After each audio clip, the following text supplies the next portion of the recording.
Introducción a la programación orientada a objetos. Es importante aclarar desde un principio la diferencia que existe entre programación y el lenguaje orientado a objetos.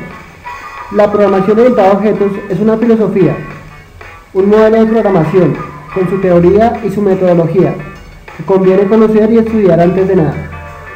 Un lenguaje orientado a objetos permite el diseño de aplicaciones. Dicho esto, lo normal es que toda persona que vaya a desarrollar aplicaciones orientadas a objetos aprenda primero la filosofía y después el lenguaje, porque filosofía solo hay una y lenguaje es mucho. En este documento veremos brevemente los conceptos básicos de la programación orientada a objetos, desde un punto de vista global, sin particularizar para ningún lenguaje de programación específico. Sus características principales son herencia, abstracción, modularidad, polimorfismo y encapsulamiento. Conceptos generales. Objeto: entidad provista de un conjunto de propiedades o atributos y de comportamiento o funcionalidad. Consecuentemente reaccionan a eventos. Corresponde con los objetos reales del mundo que nos rodea o a objetos internos del sistema. Es una instancia a una clase. Evento: es un suceso en el sistema, tal como una interacción del usuario con la máquina o un mensaje enviado por un objeto. El sistema maneja el evento enviando el mensaje adecuado al objeto pertinente. También se puede definir como evento a la reacción que puede desencadenar un objeto, es decir, la acción que genera. Mensaje: es una comunicación dirigida que le ordena acciones a ejecutar. Clase: definiciones de las propiedades y comportamiento de un tipo de objeto concreto. Método: algoritmo asociado a un objeto o una clase de objetos, cuya ejecución se desencadena tras la recepción de un mensaje. Desde el punto de vista del comportamiento, es lo que el objeto puede hacer. Un método puede producir un cambio en las propiedades del objeto o la generación de un evento como un nuevo mensaje. Propiedad o atributo: contenedor de un tipo de datos asociados a un objeto o a una clase de objetos, que hace los datos visibles desde afuera del objeto, y eso se define como sus características predeterminadas, y cuyo valor puede ser alterado por la ejecución de algún método.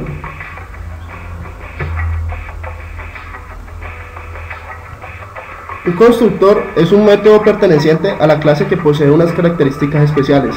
Se llama igual que la clase, no devuelve nada, ni siquiera void. Puede existir varios, pero siguiendo las reglas de la sobrecarga de funciones. De entre los que existan, tan solo uno se ejecutará al crear un objeto de la clase. Dentro del código de un constructor generalmente suele existir inicializaciones de varias y objetos para conseguir que el objeto sea creado con dichos valores iniciales.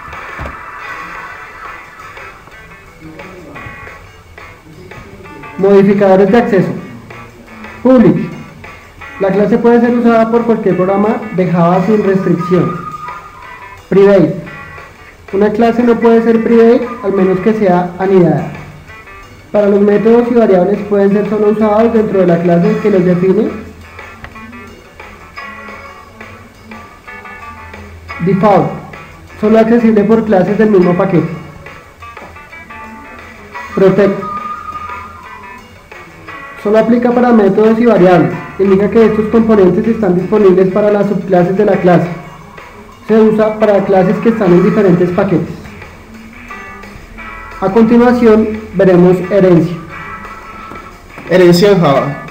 Herencia: por ejemplo, herencia de la clase D a la clase C es la facilidad mediante la cual la clase D hereda en ella cada uno de los atributos y operaciones de C, como si estos atributos y operaciones hubiesen sido definidos por la misma D. ¿Qué pasa con los constructores en la herencia? El constructor por defecto no tiene argumentos y es creado por el compilador, si no hay otros constructores explícitamente definidos en la clase. Los constructores por defecto no son heredados, son creados por el compilador. Una vez que hemos visto el concepto de clase y el de objeto, estamos en condiciones de introducir otra de las características básicas de la programación orientada a objetos: el uso de la herencia. El mecanismo de herencia permite definir nuevas clases partiendo de otras ya existentes. Las clases que derivan de otras heredan automáticamente todo su comportamiento, pero además pueden introducir características particulares propias que las diferencian. Definición de la clase bicicleta. Como hemos visto, los objetos se definen a partir de clases. Con el mero hecho de conocer a qué clase pertenece un objeto, ya se sabe bastante sobre él. Puede que no sepamos lo que es la palabra espada, pero si nos dicen que es una bicicleta, ya sabremos que tiene 2 ruedas, pedales, etc.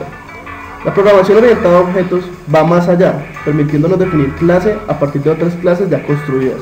Por ejemplo, las bicicletas de montaña, las de carretera y los tándems son todos en definitiva bicicletas. En términos de programación orientada a objetos, son subclases o clases derivadas de la clase bicicleta.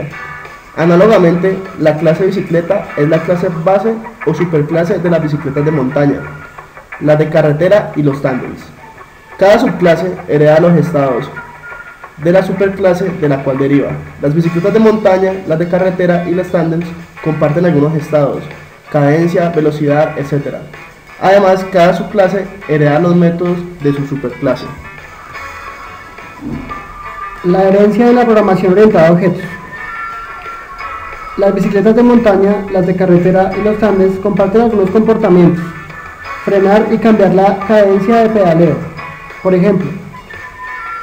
Sin embargo, las clases derivadas no se encuentran limitadas por los estados y comportamientos que heredan de sus superclases.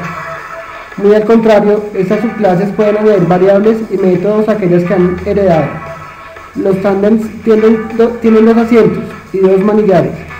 Algunas bicicletas de montaña tienen una catalina adicional con un conjunto de marchas con relaciones de transmisión mucho más cortas.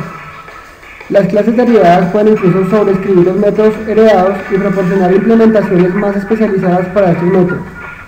Por ejemplo, si nuestra bicicleta de montaña tuviera una catalina extra, podríamos sobreescribir el método cambiar de marcha para poder usar estas nuevas marchas. Además, no estamos limitados a un único nivel de herencia. El árbol de herencias o jerarquía de clases puede ser tan extenso como necesitemos. Los métodos y las variables miembros se heredarán hacia abajo a través de todos los niveles de la jerarquía. Normalmente, cuanto más abajo está una clase en la jerarquía de clases, más especializado es su comportamiento. En nuestro ejemplo, podríamos hacer que la clase bicicleta derivase de una superclase de vehículos.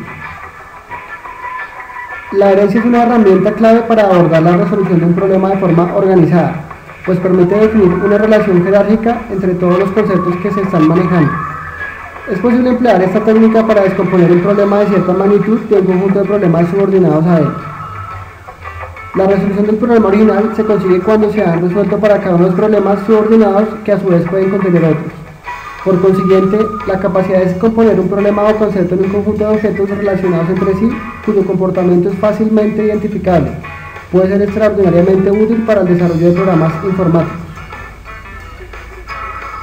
La herencia proporciona las siguientes ventajas.